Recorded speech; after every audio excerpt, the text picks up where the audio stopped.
신청곡이 그 가사 때문에 마음에 와닿는 복된 시간이 되시기를 바랍니다. 제가 3부 예배 설교 맡았을 때는 창세기를 본문으로 계속 진행을 했는데, 지난 7월 달은 단기 선교 파송 예배를 제가 설교했고, 8월 달은 또 교회 창립 기념 주일 설교로 그 설교를 하게 되기 때문에 그 본문이 계속 미루어진 상황이 됐습니다.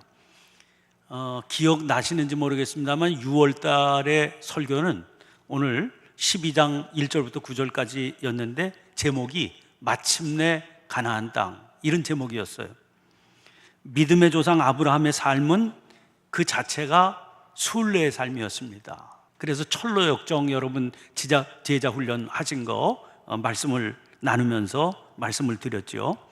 그런데 그 아브라함의 순례의 삶은 그가 떠났던 하란에서부터 시작된 게 아니고, 또 그 전에 떠났던 갈대아 우르에서 시작된 게 아니고 가나안 땅에서 시작됐다고 봐야 된다. 그래서 5절에 마침내 가나안 땅에 들어갔다, 그 표현이 가능할 수 있었다, 그런 말씀을 드렸습니다. 왜냐하면 거기서 아브라함은 하나님 앞에 제단을 쌓으면서 본격적인 순례의 삶을 시작했기 때문이죠. 그러므로 오늘 본문 말씀 12장 10절은 믿음의 조상 아브라함이 순례의 첫 걸음을 내딛는 그런 장면이다, 그렇게 볼 수가 있습니다. 그런데 시작부터 이게 심상치가 않아요. 그 땅에 기근이 들었으므로, 그렇게 되어 있습니다. 그리고 마지막은 어떻게 시작되는 거 아니? 그 땅에 기근이 심하였음이라. 여러분, 그 땅에 기근이 들었다는 겁니다.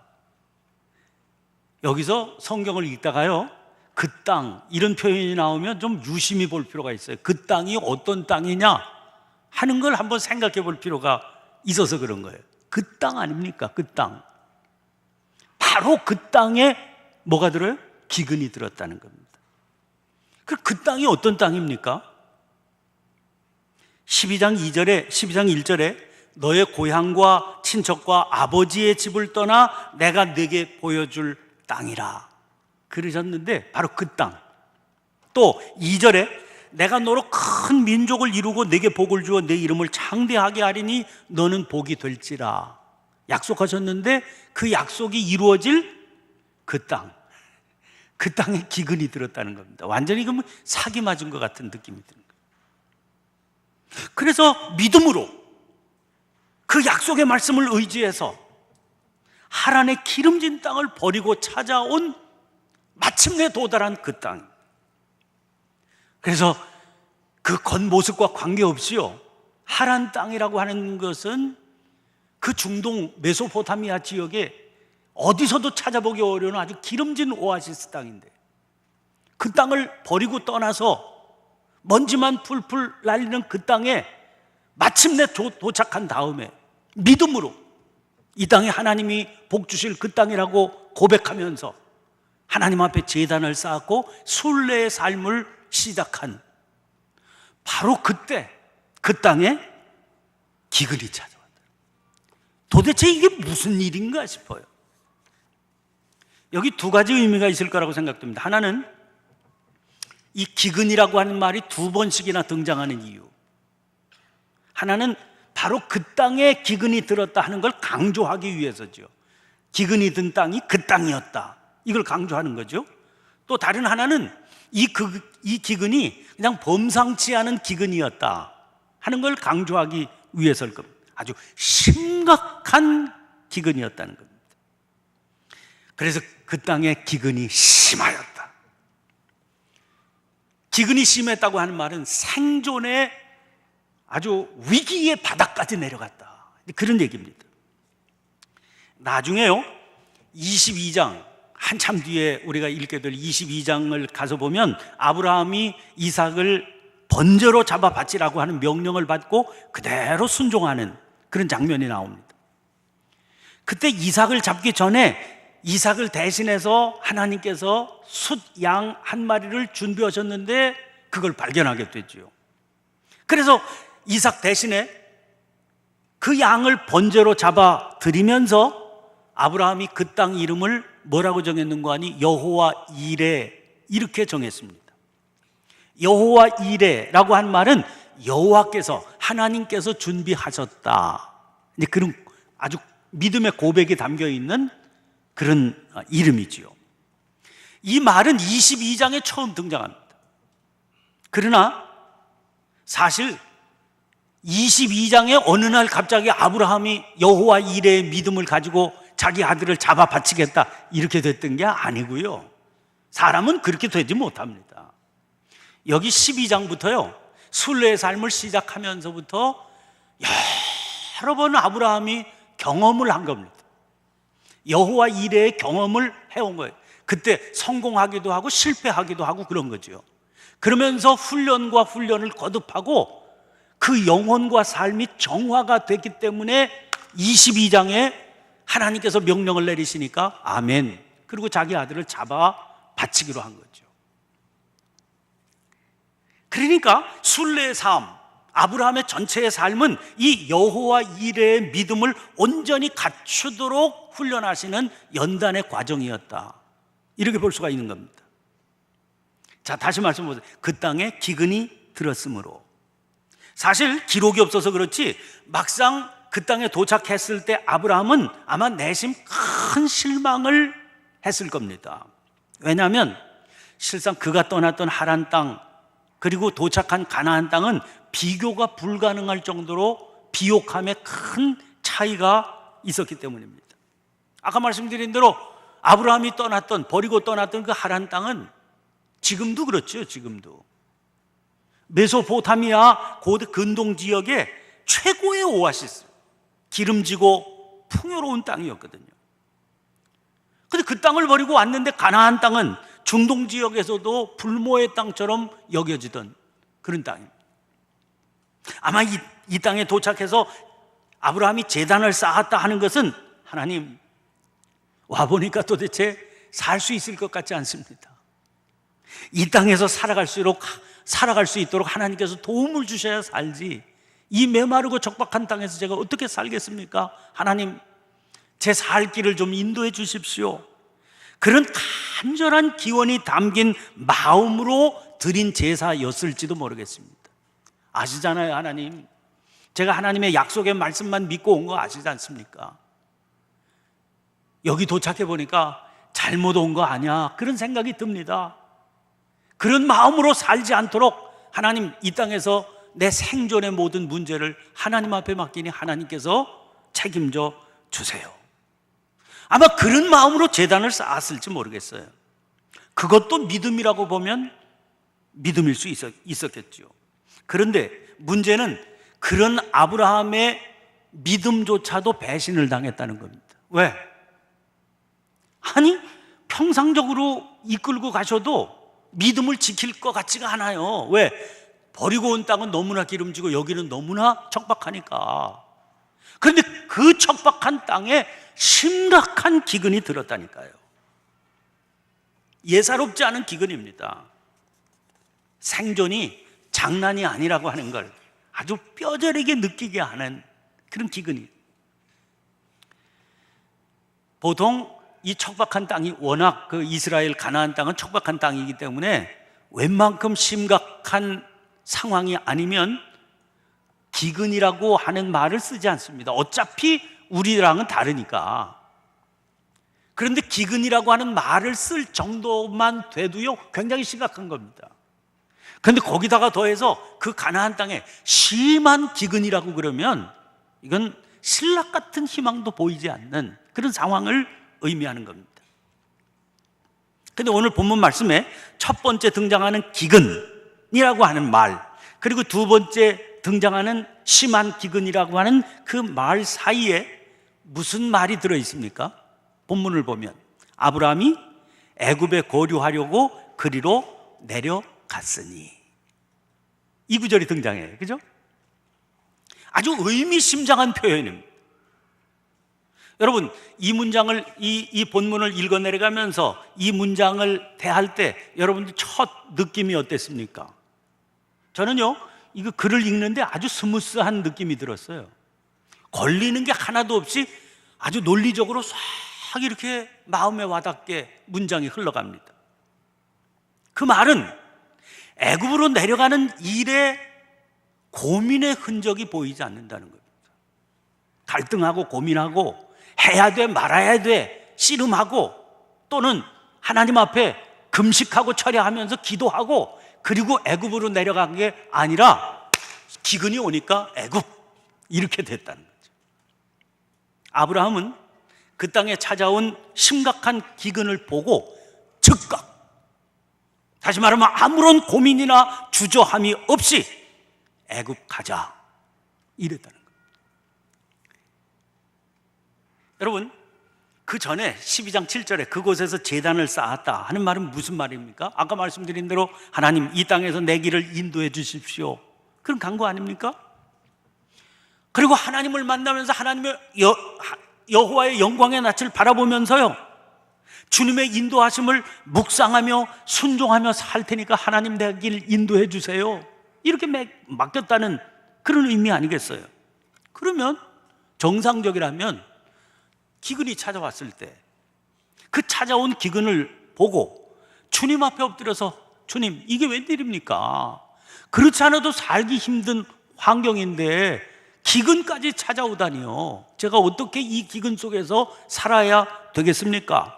엎드려서 갈 길을 인도해 달라고 그 음성 듣고 애굽으로 내려가든 그 땅에 머물든 가부간의 결단을 내렸어야 당연할 것 같은데, 그런데 오늘 본문 어디에서도 아브라함이 하나님의 음성을 구했다 그런 표현을 찾아볼 수가 없다는 거예요. 심각한 기근이다 이건, 이런 판단이 들자마자, 그건 자기의 판단이죠, 들자마자 주저하지 않고 애굽 가자 이렇게 결정을 자기가 내린 겁니다. 여러분, 그런 판단을 뒷받침해 주는 근거가 있습니다. 이제 11절부터 애굽에서의 삶이 시작되잖아요. 그 애굽에서 머무는 기간 동안 그 어느 때고 하나님께서 아브라함에게 나타나셨다든지 아브라함이 하나님께 제단을 쌓았다든지 하는 기록이 등장하지 않는다는 거예요. 애굽으로 가고 난 뒤에는, 다시 올라오고 난 뒤에는 아브라함의 생애에 하나님이 수없이 나타나셨고요, 하나님과 아브라함이 수없이 대화를 나누었는데 이상하게 애굽에 머무르는 기간 동안에는 그런 기록이 흔적조차 없다는 거예요. 나중에 하나님께서 정말 긴급한 상황이 되시잖아요. 왜? 애굽으로 내려가서 아브라함이 대망신을 당하게 생겼으니까, 그러니까 내버려 둘 수가 없는 지경에 이르게 되니까 아브라함이 요청한 것도 아니에요. 아브라함은 그 순간에도 하나님 생각도 하지 않는데 하나님께서 당신 스스로 바로 왕의 꿈에 나타나셨을 뿐이죠. 애굽에서 아브라함은 하나님과 거의 담쌓고 지내는 것처럼 지냈다는 겁니다. 아브라함은 자기 스스로의 결단으로 애굽행을 결정했고요, 애굽에서는 하나님의 개입 생각하지 않고 온전히 자기 능력만 의지해서 지냈다, 그런 증거라고 볼 수가 있는 겁니다. 그럼 문제는 이런 일이 어떻게 나타났느냐 하는 거예요. 아니, 그렇게 믿음 좋던 아브라함이 어떻게 이런 모습을 드러내 볼 수 있었냐 하는 겁니다. 심각한 기근이라는 게 뭡니까? 생존이 걸리는 문제 아니에요? 먹고 사는 문제입니다. 죽느냐 사느냐 문제. 생명의 위협을 느끼니까 그에게 찾아온 게 두려움이었겠죠. 생존의 두려움에 사로잡히게 되면 그 생존을 위한 본능이 작동하게 되죠. 그 두려움 속에서 본능이 작동하게 되면 우리에게 찾아오는 패닉 상태가 있어요. 패닉이라고 한 말을 사전적으로는 생명이나 생활에 중대한 위해를 가져올 것으로 상정되는 위협을 회피하기 위해서 일어나는 집합적인 도주 현상, 이렇게 사전을 보니까 그렇게 나와 있어요. 도주 현상이라는 거예요. 피해 가려고 그래요. 패닉이 찾아오면은요, 그 두려움 가운데 빠지잖아요. 그러면 자기가 본능적으로 피해야 되겠다 이런 생각이에요. 그래서 도망을 치려고 그래요. 여러분, 이런 상태가 되잖아요. 하나님 보지 못합니다. 이제 오늘 군대 가는 친구도 있어요. 내일이면 군대 가는데, 여자분들은 뭐 군대 생활 해보지 않았겠지만 또 남자들 가운데 아마 여기서 군대 생활 해본 분이 있을 거예요. 요새는 어떤지 모르는데 우리 군대 생활할 때는 가스실 체험이 있습니다. 가스실. 굴 같은데 이렇게 집어넣어요. 그 이제 굴 같은데 딱 집어넣고 들어가기 전에 알죠. 그냥 똑바로 이렇게 가면은 나가는 길입니다. 그게 이 가스실에서 나가는 길이에요. 그 다 알아요. 근데 이제 가스실로 들어가면 캄캄하죠. 빛이 하나도 없어. 그리고 거기서 이제 최루탄, 보통 데모 막는 데 쓰는, 요새 여러분들은 뭐 최루탄 경험 못했지만 옛날에 이 신촌은 뭐 최루탄 덤이었습니다. 근데 우리 민용 이 데모 막는 최루탄보다 조금 세인 거죠. 그걸 군용 최루탄을 거기서 막 터뜨립니다. 들어갈 때 이제 앞으로 쭉 가면 저기 가면 나가는 길이 있다 하는 거 알고 가거든요. 그리고 들어가요. 병력이 쭉 들어갔는데 캄캄하지. 최루탄 터뜨립니다. 그러면은요, 순간적으로 두려움이 찾아오잖아요. 아비규환이 됩니다. 그냥 나가면 되는데 나가지를 못해. 왜? 옆으로 도망쳐. 거기는 출구가 없어요. 출구가 없고 그냥 앞으로 가야 되는데 앞으로 못 가. 그 순간 잊어버려요. 패닉. 이렇게 되면은요, 총이고 총 들고 총 다 버리고 나중에 이제 죽도록 기합을 받습니다. 이게 생존의 두려움을 딱 맞닥뜨렸을 때는 그런 현상이 나타나게 된다니까요. 여러분, 아니 이런 생각도 안 드는데 거기서 하나님 떠오르겠어요? 하나님이 안 떠올라. 하나님. 마태복음 14장을 보면 예수님께서 물 위로 건너오세요. 밤중에. 그게 예수님이신 걸 알고 베드로가 주님이시면 나도 물 위로 걸어가게 해주세요. 그래. 그러니까 주님이 걸어와라 그러셨어요. 베드로가요, 물 뛰어들었습니다. 그래서 물 위로 걸어가요. 그런데 뭐라고 그랬는 거 아니? 바람이 불자 무서워하였다. 아니, 물 위로 주님을 향해서 걸어갔는데요, 바람이 부는 거예요. 바람이 부니까 나 이거 죽을지도 몰라. 그러니까 무서워서 빠져. 패닉이 온 거죠. 여러분, 문제는 우리가 지금 그런 현상 속에 살아간다는 겁니다. 지금 이거 무슨 얘기예요? 여러분, 걱정이 뭡니까? 여러분들 걱정 뭐예요? 앞으로 뭘 먹고 사나? 지금 청년들이 생존의 심각한 기근에 지금 빠져 있는 거예요. 어떻게 사나 이게? 뭐 먹고 살지? 지금 제 나이가 돼서 뒤돌아봤어요. 이 설교를 준비하면서 뭐 먹고 살았나? 참 놀랍다. 참 놀랍다. 정말 하나님 은혜 감사하다. 제가 저희 아이들한테 무지무지하게 생색을 내면서 지금 삽니다. 야, 아빠가 그래도 새끼 밥 먹여줬잖아. 어떻게 살아왔는지 모르겠어요. 근데 정말 주님의 은혜로 살았더라. 한순간 한순간이 다 보장받지 못한 삶이었는데 여기까지 살아요. 그래서 청년들을 생각하면서 생각이 떠오르는 겁니다. 이 사람들이 얼마나 걱정스럽나. 들려오는 얘기들은 다 걱정스러운 얘기들 아니에요. 그리고 보니까 캄캄해 보이잖아요. 어떻게 되지? 그래서 순간 애굽으로 가자 이렇게 되는 거예요. 아무런 생각이 없거든요. 그 패닉 앞에. 여러분, 그래서 우리가 묻게 되는 겁니다. 어떻게 우리가 이런 두려움에서 벗어날 수 있을까? 마태복음 6장 24절에 한 사람이 두 주인을 섬기지 못할 것이니 혹 이를 미워하고 저를 사랑하거나 혹 이를 중히 여기고 저를 경히 여김이라. 너희가 하나님과 재물을 겸하여 섬기지 못하느니라. 예수님께서 두 주인을 섬기지 못한다 그러셨잖아요. 그러면서 하나님과 귀신, 하나님과 마귀, 하나님과 인간 그러시지를 않고 하나님과 재물을 겸하여 섬기지 못한다 그렇게 말씀하셨어요. 왜 이런 말씀을 하셨을까요? 우리에게 두 주인이 있을 가능성이 농후하기 때문에. 여러분, 자기 스스로가 생각하는 겁니다. 이건 영적인 차원이다, 이런 판단이 들 때에는 하나님을 섬겨요. 하나님 주인이시죠.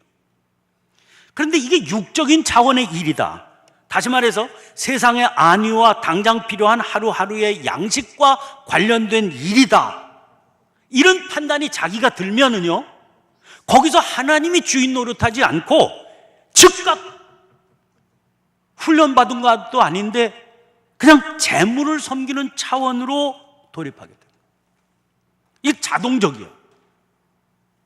거기서는 하나님이 주인이 아니야. 그 차원에서는 재물이 주인 노릇해. 그 주님께서 말씀하시죠. 두 주인 섬기지 못해. 언제나 하나님이 너의 하나님이셔야지. 이때는 하나님이고 이때는 재물이고 두 주인, 그건 믿음이 아니다. 여러분, 진정한 순례의 목표는 뭡니까?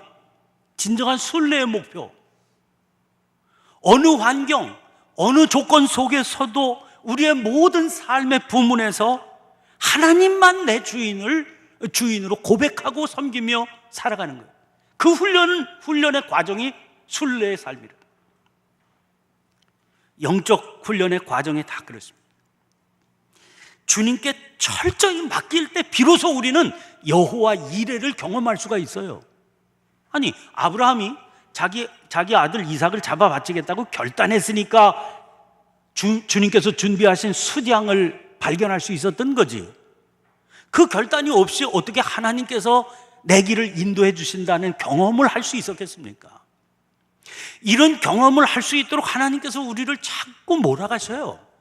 그게 순례의 삶이에요. 그런 경험들이 쌓이고요, 실패와 승리를 반복하면서 터득하게 되는 거죠. 그런 지난한 과정을 통해서 우리가 진짜 믿음의 사람으로 설 수 있게 되는 겁니다. 여러분, 우리가 잘 부르는 복음성가 가사에, 요새도 그런 복음성가 부르는지 모르지만 이런 게 있어요. 날마다 숨쉬는 순간마다 내 앞에 어려운 일 보내, 주님 앞에 이 몸 맡길 때 슬픔 없네, 두려움 없네. 주님 앞에 이 몸을 맡길 때 슬픔 모르고 두려움 모른다는 거예요. 분당 서울대학교 병원 정신건강의학과 김기웅 교수가 며칠 전에 이런 발표를 했어요. 우리나라에 확실한 우울증 환자가 12.5%, 600만 명이 확실한 우울증 환자입니다. 12.5%. 그러니까 여기 교회에 다니는 사람들이니까 잘 봐주면 한 5% 정도는 확실한 우울증 환자일 거예요. 통계. 더구나요, 충격적인 건 뭐냐면 우울증이 우울증 증세가 유력하게 나타나는 환자가 우리나라 전 국민의 30%, 1,500만 명이 저 사람 우울증이지, 이렇게 생각합니다.